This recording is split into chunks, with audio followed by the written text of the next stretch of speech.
يا رب صبحنا وربحنا وبين عبادك ما تفضحنا، ارزقنا يا رب. تحياتي لكم اصدقائي متابعين قناه فيوتشر كوين. اليوم البيتكوين اقفل تحت الترند الصاعد اللي تكلمت عليه بالفيديوهات السابقه، وبهالطريقه تشكل عندي نموذج الوتد الصاعد. اخبار ايجابيه وكلام ايجابي من رئيس البنك الفيدرالي الامريكي، وبنفس الوقت هذه الاخبار سلبيه، وطبعا هبوط عنيف متوقع لسوق العملات المشفرة. قبل ما نبلش فيديو اتمنى تضغط على زر اللايك، تشترك بالقناة، تفعل زر الجرس حتى يوصلك كل جديد في عالم العملات الرقمية. لا تنسى انضم لقناتنا على التليجرام، راح تلاقي الرابط موجود اسفل الفيديو، والرابط موجود كمان في بدل القناة. خليكم معنا اصدقائي لبعد الاندرو.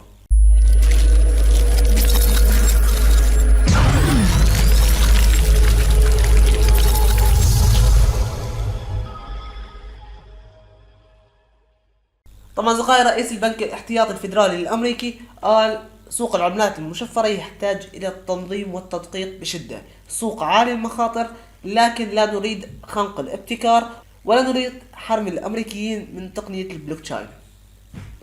كلام ايجابي لسوق العملات المشفرة وفي نفس الوقت سلبي. هذا الشيء بيأكد زيادة التدقيق وضغوطات العقوبات على سوق العملات المشفرة. بعد خطاب جيروم باول رئيس بنك الاحتياطي الفيدرالي قبل 24 ساعة، شفنا انخفاض كبير بالبيتكوين وجميع الأسواق العالمية. الذهب انخفض من 1850 إلى 1810. وطبعا أصدقائي، رئيس البنك الاحتياطي الفيدرالي أكد أن رفع الفائدة مستمر، ونسبة المصوتين على رفع الفائدة بنسبة 50 نقطة أساس ارتفعت إلى 70%، والرفع بنسبة 50 نقطة أساس هذا الشيء بيؤدي إلى انخفاض كبير بسوق العملات المشفرة والأسواق العالمية. لازم نكون حذرين جدا. طبعا توقعات برفع بنسبة 50 نقطة أساس، لكن ممكن يرفع بنسبة 75 نقطة أساس.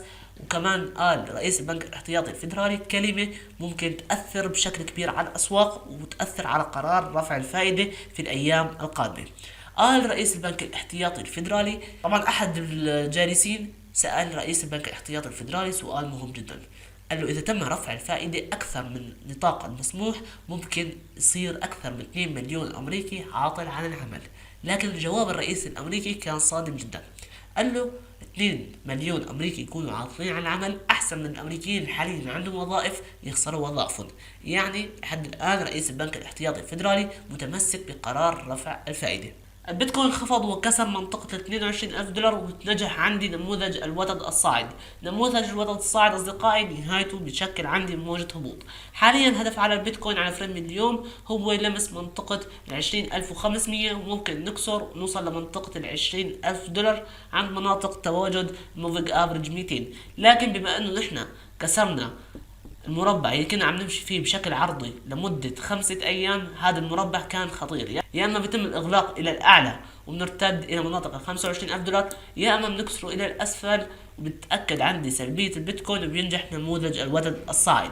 حاليا هدفي على البيتكوين هو مناطق 20,500.